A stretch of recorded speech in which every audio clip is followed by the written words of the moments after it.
Malo title ng sa ifa talo fatu tapo nga le tinu ni o uri fa fomaya ya wa fo itala mo lau fa fomai momo tala tumua. Ora asilia tona le anga tulanga tunga tele no fosolo ele ni fale lalo fo fonga forward ka inga ora ni sila. Tele tonu seri fa pitio I polo kiki ni sila lo tu maulava le pale mio sa mo ile tau si o tula fono. Ta longa te enal tama tai pa tonu forward ka pia fiti. Ia teina kei ile awale tunu. A fonga mai falo tele no nei tala. O se wala pum tonga o foina ia fale wala tula pita ia. O le ato o tele au tanga to le a le no foini fale a no fosola po le homelessness. I lalo fo fanga fo le malo mola na mantanga luenga mo fale mau tongi le ka inga ora. O le solu o le vasonei sa failo aia le minister fale Chris Bishop.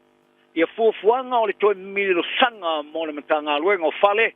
Le aia o fiai le fausi o le apeli matalau pa le fau ma le fasela o fale. Toi faale le ia faale tau sanga. O le fuanga e toe sui ai fale valu salau e whaatau e se mare pitsalau fale whaatama ia fale tau sanga. O le tete whono ka inga ora Simon Mota o ia fale ia. O le numero fale o le aso longa lele iaileanga I luma mai le ruafe ma le rufu wono I le fitspun ma ruafe o fale. Pe vanga na ua whaatunuina le ofisa e wha o popo ni so fale tuatu o le aso. O se fuanga o whaia e mai ai o le toi loi longa tumaoti. Sa whaia le matanga runga fale, le sa te ia le urua ia li o tu mua Sir Bill English. O le ni poti sa whaamatuina ia meo le tusanga o mawai, sa whainoa, ele o le lei whaatino ngā le matanga ruenga, toi le lava tupe maua e whaawa waia ngā ruenga. Toi le mawhena te li vaina le lau telo tūlanga e iei fale, e mana o mie ni sila. O se fuafuanga whaua whai joina e pātia le leipa mani green. E biona tau whai whaari ai, e paule meo le ai ai. O le tō tele tuai leo tangata e nono fasolo. O le ofisa silo le whalapu tonga mo fale a le Dwell Housing Trust ia Elizabeth Lester tai whalia. I le luas furu wafi o tangata o whataritani mo ni fale le malo le te minei. Ma le afe o ainga o nono foi fale le mautupo emergency housing. O le numero fale le malo o ye nei I le tai o na lava. O le aonga maulunga e sauni alava I lātou mea ia maua I lola malolo inu u whaalia. E sea ona iaini mea I te toe mama I mau I rei unga o stetasi. O le kolisa pea violence e lātou te sauni alava lātou mea ai mo te muitia onga I le aonga. I le whaatupenga ina o le whatala I le tamaititi. O sea tala e murmuri mai I le poro kalame. Fou mo mea ai te muitia onga e mo fua e peona le ai. Se le lei inisio onga.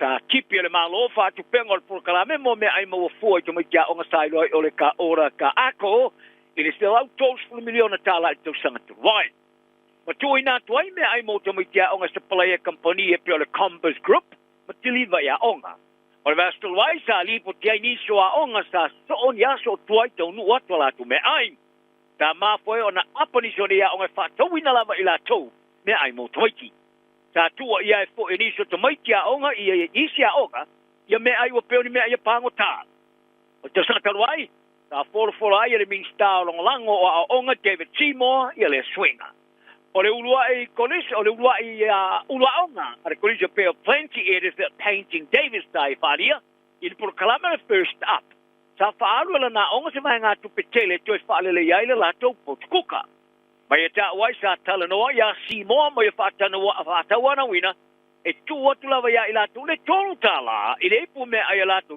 sound ngai ina o to so ta ya tu si mo molongo ina o o talian tar sana ai ole au pu ina tu le malo le fa tala ile asto e sound ya ile pu me ai tasia te matiki ma te tongi ele au kuka te fai unga sa fia tele ai mai ta o foi o tinga tala tele e au fia mai au finga lo ngala onga sa te pu tonu o foi na sosoni paria painting Davis e ulama sa mawela onga le valuta la lus fui va sene mo me ai mo le tama titi mai le malo ai le suia ile tulanga mo ye nei e sa la tu mo foi lava na faalu le fatala ile lima tala ile ipu me ai tasi e fa mo ngar fa mstonga sa ma wai o le tama titi la titi sa ma wa umalo no la o kila ni sauti le masino mo vai atua ia le tapuno le isu marengutu ina ia awai toi manava police mothered Seiuli ia tosu fitu tau sanga I Conifer Grove I te kanini. O lo tau whia te minei, te whaelo I nore ngoa. Moria fa se tangata ina ua maori te mai titu o whanolo na ola tono lana ta avale la matango yan Warren. O le tai au nei sa tula e lumar whamastonga maununga o kilani, ai li whea san tau tinonga tali i le morianga. O le eto malo ma le tau mai titi sa tau fia le tau whai whailo ina o ni whamatalanga ai whaono whailo ai. Ai ui lea o whamaumonga sa maua le Johnny Sila o whailo ai e whamatalanga o le mea sa pumai i le kele e lea mawhena li ptiena. Ka wai whamaumonga ar whamasnonga o le tau mai titi sa ta puni le isi maringuti ni tono o le ta vale. O lo whaawau na sa seia le ali ma le astro o lon whamasnonga o whata oto mo me o le tau sang fau. O le numero tanga te le ni ngā luanga i ni silo si tia le lima te malta si pasene. Te si tanga pito maa o lunga atu lea tonu mai le luafe ma le lu spulu. I foi numero mulmuli nei sa whaamatuhina li tae au nei. O se varo anga so whaatasi ai la tau tumai tuma ainga sa varo iai. Me si tia le whaatula ngano tanga te le ni ngā luanga le lima te malta si pasene. I le tolu masina sa muta ia te sema. Ma i le whaate si malibali pasene sa ia ele kwata i lumatu. O le afa o le tau sanga turuai. Sa vai ai pai tau se lau mo se lau ngā luenga sa Lucy. I le toi whaatula ngano ma tanga luenga na malo. Ma tangata whai ngā luenga sa wha malo lo mai company ma businessi. Sa wha avasenga i nai le Lucy o ngā luenga i le otu lava le tosfuru wate i le tau sanga o tonai. I le numero tangata sa wha salawina e silia ma le lua se fulu pasene o ngā luenga i sa wha salawina sa palasi ma o lalo. Na i lo le tau sanga i lo matu. Au pa pe ona pita ia ina malo sa mo mare ngase ngase o malo o ma fitena inga fa porotiki fa inga fa fai o i dai fa inga malo sa mo ai teli tonu le ni fa pito sa ini si fa porotiki le University of Victoria i Wellington na nai Dr. Yakiaki o lo fa au lava e fia me Naomi mata amfa i tulanga e ia ina fa tinonga inga fai mo fe vesi inga sa sui mai le pati le HRPP tal wailo na le yo ino tula for to pau pitolu. Sa fai ai fela folo inga le vai taimi. Ma wo ia fai loalo na langalongo ino fa tinongo fa tununga le tula fono e pena ia fai ai le Johnny Sila pastika. Ma ia ta wai ono se pale mia. O lo ia ta ma maulava le tula ngala le tas. E tu sai ma le mata upu i morianga o la uli o le mali e toa le o Deshmet. Le tai tai fono le vai nga fa u fai le fast. A fi filia mata a fai ave ma pale mia. Pali e nanai o se toe fa le lenga ma ni fevese inga wo ye nei. O se lui tau, pe a tiro iai i fe vai inga, o ye nei. O le sui mo mona manu sa moama le ilo ia Eliota sa polu. Ta ia whaali e lunga ona porkalame o whasa lalaunga le plus ono spurfa, podcast, a whaali ailo na manatu ilo i tau whaawau li tūlanga o ye nei whainga whaporotiki Samoa.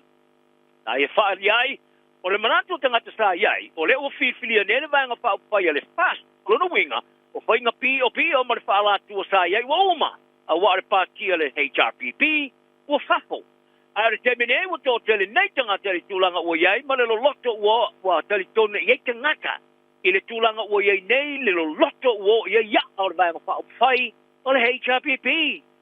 E tā uai sa lato wha maustali ina le pāua le sile ma le luas puto sanga, e te walatu lea i matanga ruenga ese, ale malo, e au fiai ma le ofiso leo.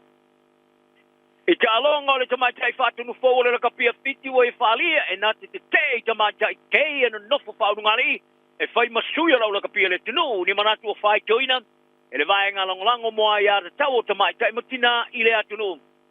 O lai tipa na uli vou sa pipiria i le tofinga ni whaunga le vai aso ina o toi whau i tua i Conway Beck mai tofinga o nisio ana ma ana tau tua. O na uli vou se ulua i tamatai sa kaptinina lau kapia tamatai e fiti. Ta ia longo aina lo minga Fiji Sun. O tō sinanga whaurungari le wāta mai tai tā te tele ia ili taimi au taalo. Ta ia longo aina lo minga o teine taalo laka pia fiti e ia la toa ia tau e peitai. A whai e whaurungari ma se isi teine le au. E a whia aile au atoa o le melea e te tau o na kilia este. O teine sa alato ta alfa atisfoi. Sa alato iloa ina lava ina te lea telia ina teine keile laka pia ta mai tai. Se tūlanga sa le i ai teine e iai e whalongona e pio ta wailo na whaalia le Fiji Sun. O nau li vau sa tā paina au wailo lo au laka pia tamai te auste pule e to e tolu vai aso a mantale tamarasanga mori poroloangi o le laka pita e to fitu. Kisa mare li poti o tua ingo maftanga whaurungali e tamai tai le au laka pi. Ta tua i ai se inga di tonu le au laka pita e to fitu tamai tai le taimi o le ta longa. Ale olimpeka e Paris Frani ta ave ai masao o le o le latou ta alo. O sione masoe ua whātou toine whao popolo na ngoi wha maunga mata ina alo na inga i talonga. Ile ave ai matamata alo mua le LA Roosters e ofuina, e ofu laka pi mo talonga whaitaulia mo Amerika.